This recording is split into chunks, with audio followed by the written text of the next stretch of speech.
What's going on, everyone? So the Los Angeles Lakers need a center. Problem is that the Lakers are more likely than not going to have to overpay, right? You've already heard conversations from like Jovan Buha where he's like, hey, just to let you know, Lakers are probably going to have to overpay for like a Daniel Gafford, right? That the Dallas Mavericks are probably going to want a nice return. But to me, that's going to be a problem Lakers have regardless, right? And it's up to Rob Pelinka to solve that issue, right? We're the Lakers. No team wants to be the team that makes the trade to now make the Lakers a championship contender or even winning a championship. Dallas got a huge blowback, right? Part of it was, they just traded the franchise guy, right? Which I felt for Dallas fans, but non-Dallas fans, part of the reason was like, why did you trade him to the Lakers? Out of all teams, why the Lakers? Right? Why did you give and help the Lakers? That was a big part of the narrative is, oh man, the Lakers always cheat every time. It's this, like conspiracies. Oh man, it's just the NBA helping the Lakers because that's their golden child. That's the mark. But guess what? Sucks to suck, right? We're the Lakers. Hate to break it to you. Guess what? Lakers always get their guy. It sucks. I know. Sorry if you're a fan of another team.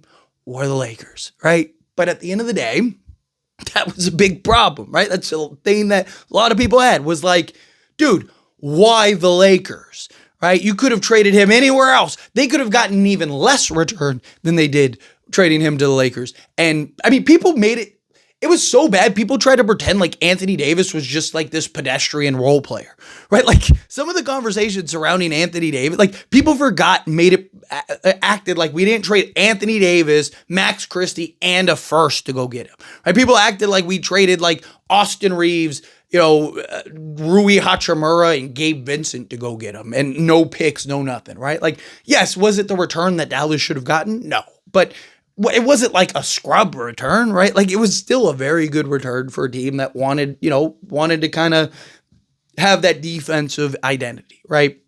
But I digress. Kind of getting away from the point here, but it's just funny. Point is, Lakers are going to have to likely overpay regardless. Now, you look at the Mark Williams trade, right? The Mark Williams trade was an overpay. But I was okay with the overpay because it was a franchise center, right? Like, I don't want to overpay for a guy like Brook Lopez, right? I know Brook Lopez is a free agent, but let's just entertain for a moment that he's not, right? Or there we go, Nikola Vucevic. There we go. Another guy came in my head, right? Like, I wouldn't go and overpay for Nikola Vucevic, right? Because of his age and the type of center he is and all that stuff, right? Like, it made more sense alongside Anthony Davis, but I still wouldn't overpay for him. Right? But I'd be more willing to overpay for like a Jalen Duren, a Walker Kessler, a Mark Williams, because they're young enough to justify that to where it's like you got your franchise center. That's your guy for the next 10 plus years, right? Like, where if you're getting a guy that, like, to me, it's how long do I have him for, right? Like a Daniel Gafford, I wouldn't want to overpay to the level in which you paid for Mark Williams, but I would be okay with a slight overpay, right? Like if, you had to throw in a pick swap when it should have been 3 seconds or whatever, right? Like, okay, fine, right? Like, it's not a big deal, right? Like, because he's a guy that you could have for the next, 6 to 8 years. So again, to me, it's about the longevity. If you're solving your center spot, if you're solving your center position for the long haul, then sure. If it's like a gap trade where it's like, hey, we're just going to have this guy for the next like 2 years, then no, right? Like that's silly. Why would you overpay for that? Right. And I also think it depends on the type of center. Like Nick Claxton fits the mold of like, hey, this is a guy that, is young enough to be a guy for, 6 to 8 years. So, slight overpay. But the problem I have with Nick Claxton is like, yes, he is the ideal center that you want alongside Luka, but his contract's pretty hefty, right? Like he's already overpaid as far as like his contract goes, and he's due like 68 million or something like that over the next 3 years. That's a lot, right? Even like a Daniel Gafford, I'd rather overpay for him. He's making 13 million, so you wouldn't have to give up as many players. And not just that, his next contract, yeah, he wants starting level money, but that's like 18 to 20 million, not 27 million, right? And even though Nick Claxton drops 2 million every year, he's still going to be paid pretty hefty, right? So Lakers are going to have to navigate that. So I do think it depends on the role. But again, that is Rob Pelinka's job, right? If I was Rob Pelinka, every conversation he has, that other team is just, hey, my guy, what's going on? So you need a center, right? I got a center. Don't even trip. I got it. And this is the price you're going to pay. But if you're Rob, your answer is like, nah, hard pass, right? Like, I'm fine going with a Clint Capella and a Brook Lopez in a gap year and being patient and waiting for somebody to go, all right, fine, we'll take the Lakers offer. Are you going to be that team now, or are you going to wait and play this game? Because, there's multiple centers. And something else that I've talked about, you keep hearing all these centers that are becoming available and on the market and stuff. That's good, right? Like on As It Stands Lakers, right? Talking about all these centers, talking about all these players. People are always like, man, like why you have them, linked to everybody. One, I don't have them linked to anything. It's not my reports. It's reports that other people are saying. But two, that's good, right? The more options there are, the more likely it is the Lakers are going to get something done, right? If there's only like 2 centers available and there's 6 teams trying to get a center, guess what that does? It drives up the price.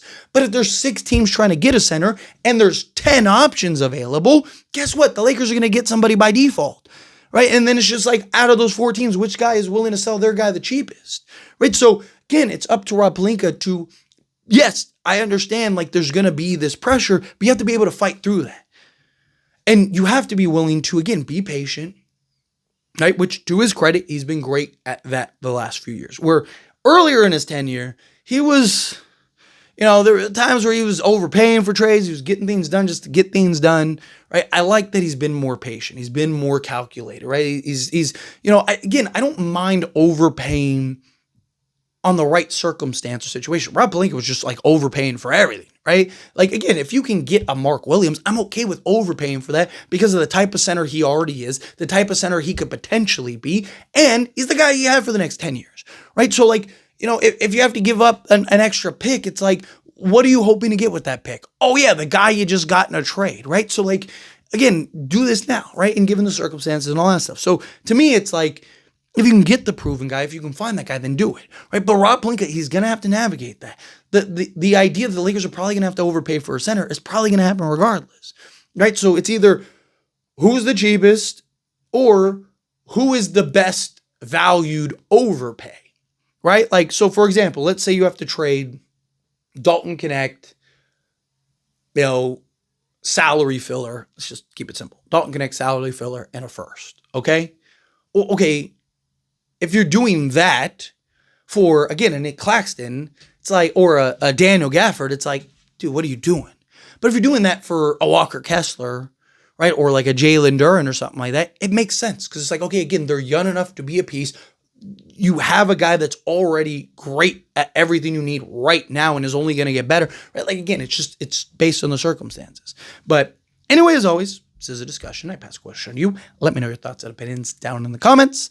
That being said, if you haven't liked this video, hit that like button. Helps me a lot. So we enjoy these types of videos, and I truly appreciate it. Not subscribe to the channel, hit that subscribe button. Turn on the bell notifications. Appreciate y'all. See you in the next one. Thank you.